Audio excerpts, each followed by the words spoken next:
Apa saja aktivitas jemaah haji Indonesia di Tanah Suci hari ini? Kami telah terhubung dengan jurnalis Transmedia Lukman Rozak di Jeddah, Arab Saudi. Assalamualaikum, Lukman.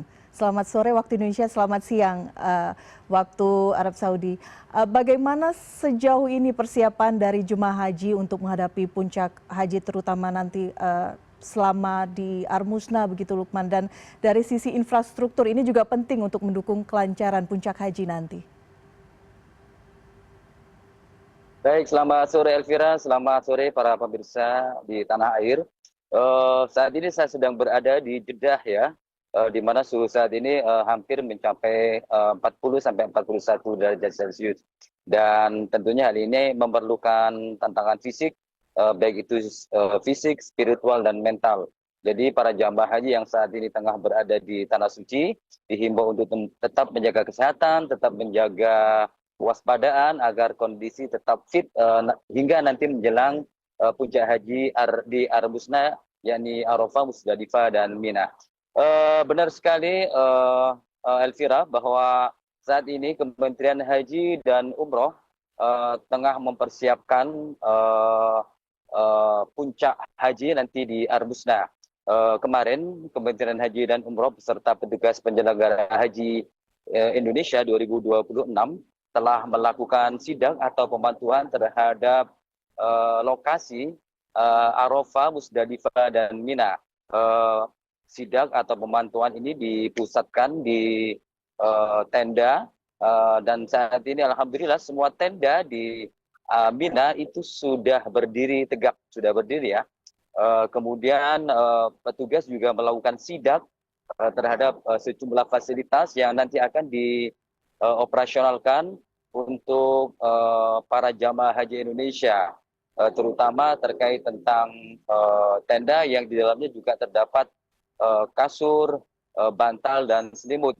Dan alhamdulillah Kementerian Haji dan Umroh telah menyediakan bantal, kasur, dan selimut ini dengan barang baru ya, jadi bukan barang bekas haji yang tahun kemarin, tapi melainkan barang baru, benar-benar baru dan layak untuk dipakai oleh para jamaah haji. Selain itu, kebersihan toilet, kecukupan toilet itu juga dipersiapkan. Jadi kalau tahun kemarin itu jamaah haji harus mengantri berjam-jam dan mengantri panjang, insya Allah tahun ini toilet ditambah, MCK ditambah, kamar mandi ditambah, sehingga jamaah haji yang akan atau melakukan puncak haji di Armusna besok tidak perlu lagi antri. Selain itu, kebersihan toilet juga dijaga, termasuk pembersihan di lorong-lorong tenda itu juga dijaga. Kapasitas tenda ini insya Allah mencukupi dengan seluruh total jamaah haji Indonesia, yakni sekitar 221 jamaah Indonesia, baik itu reguler maupun khusus. Jadi persiapan ini benar-benar dimatangkan agar nanti ketika puncak haji tiba, itu jamaah haji benar-benar siap menjalankan ibadah puncak haji dengan nyaman dan aman serta lancar. Dan hingga saat ini atau hingga hari ini, hari ke-21 Elvira, itu total jamaah haji yang telah diberangkatkan oleh Kementerian Haji itu sebanyak 341 kloter dengan total jamaah 132.057 jamaah. Dan yang setelah tiba di bandara atau di Tanah Suci itu sebanyak 240 kloter dengan total jamaah 97.767 jamaah. Jadi yang diberangkatkan jamaah haji dari Indonesia itu saat ini hampir mencapai 60%. Jadi sisanya mungkin 40% akan terus menyusul dan akan tiba di Tanah Suci secara bertahap.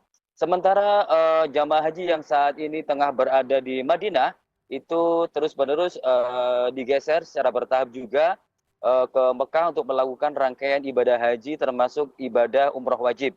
Namun sebelum bertolak ke Mekah, jamaah haji Indonesia yang berada di Madinah atau yang akan berangkat di Madinah itu akan terlebih dahulu melakukan mikot di Bir Ali. Jadi niat ikhram atau memakai baju ikhramnya itu dilakukan di Bir Ali, selanjutnya akan bertolak ke Mekah untuk melakukan ibadah umroh. Dan Kementerian Haji dan Umroh terus-menerus mengingatkan kepada para jamaah haji yang akan berangkat dari tanah air ke tanah suci itu dihimbau agar mengenakan kain ihram atau berniat berikhram itu sebelum tiba di Jeddah. Artinya mengenakan kain ihram saat berada di embarkasi masing-masing dan berniat ihram saat memasuki wilayah ya lam-lam, yakni saat melintasi wilayah lam-lam di udara.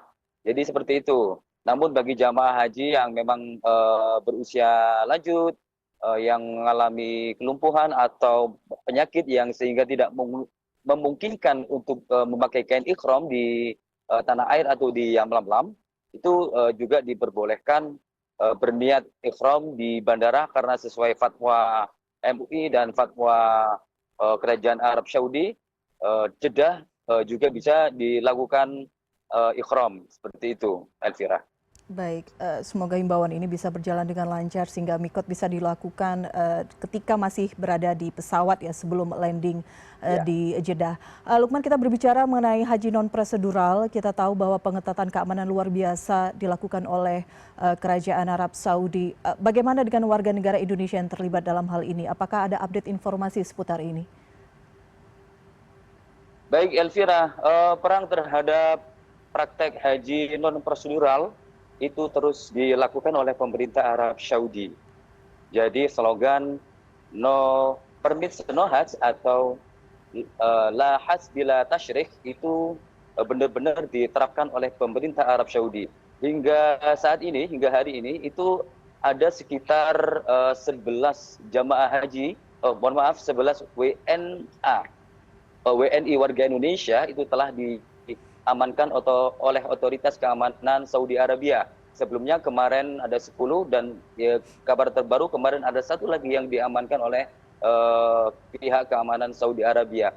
Hal ini tentunya dapat mencoreng ya nama baik bangsa Indonesia karena memang praktek haji ilegal ini sangat dilarang oleh pemerintah Arab Saudi.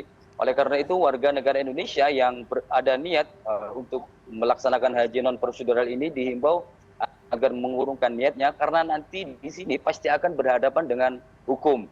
Sanksinya sangat berat, Elvira, diantaranya adalah hukuman penjara hingga sanksi denda kurang lebih antara 10.000 hingga 20.000 real. Itu kalau dikurskan dalam rupiah bisa mencapai 100 hingga 200 juta rupiah. Jadi para jamaah haji yang ingin berniat untuk haji non prosedural untuk mengurungkan niatnya. Dan pengetatan ini dilakukan sejak sebelum masa haji kemarin berlangsung ya, dan hari-hari terakhir ini memang pengetatan semakin masif, penjagaan di pintu-pintu masuk kota Mekah dan kota Madinah itu dilakukan secara berlapis. Mungkin jika di awal bisa lolos, mungkin lapis kedua bisa kena. Jadi benar-benar diterapkan. Dan sekali lagi pihak keamanan Arab Saudi ini mempunyai peralatan yang cukup canggih ya untuk mendeteksi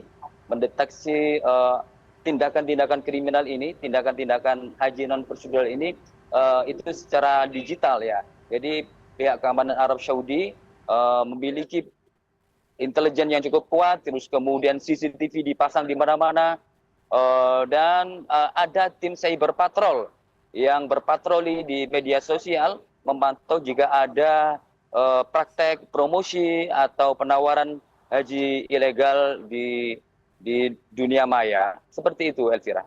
Baik, terima kasih Lukman Rozak langsung dari Jeddah, Arab Saudi. Informasi Anda untuk CNN Indonesia Newsroom. Assalamualaikum. Waalaikumsalam.